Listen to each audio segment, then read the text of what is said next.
Par ailleurs, nous sommes à 88 cas, composés notamment de violences physiques, de violences psychologiques, violences économiques, mais aussi les violences sexuelles. Donc, pour vous dire un peu que la situation est alarmante, parce que 8 mars 2022, nous étions à 72 cas. Si à 72, aujourd'hui, on arrive à 88, pour vous dire que les chiffres ont augmenté. Donc c'est préoccupant. C'est très préoccupant et que c'est une opportunité aujourd'hui, 8 mars, pour nous, en tant que femmes, en tant qu'organisation de la société civile, mais aussi en tant que structure de femmes, d'inciter, d'appeler les gens à la retenue, surtout. Pourquoi à la retenue? Parce que pour les cas de violence que nous avons reçus, on a eu 13 cas. Parmi les 13 cas, on a eu des femmes en état de grossesse qui ont été violemment battues par leur époux et qui aujourd'hui, elles sont dans de graves situations. D'ailleurs, pas plus tard que la semaine dernière, une d'entre elles a accouché d'une fille. Pour vous dire un peu que les femmes sont aujourd'hui violentées, surtout au sein de leur ménage.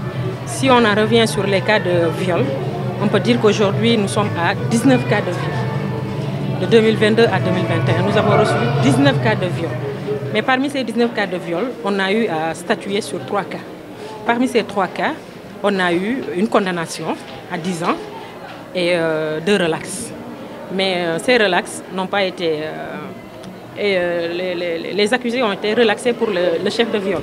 Mais ils ont été condamnés pour le détournement de mineurs pour les 2 autres cas.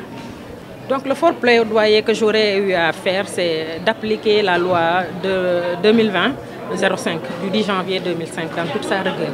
Parce que cette loi aujourd'hui a tordu un peu la main aux magistrats qui aujourd'hui, dans le cadre de l'application de cette loi, n'ont plus le droit de donner moins de 10 ans. Le minimum c'est 10 ans, le maximum c'est 20 ans.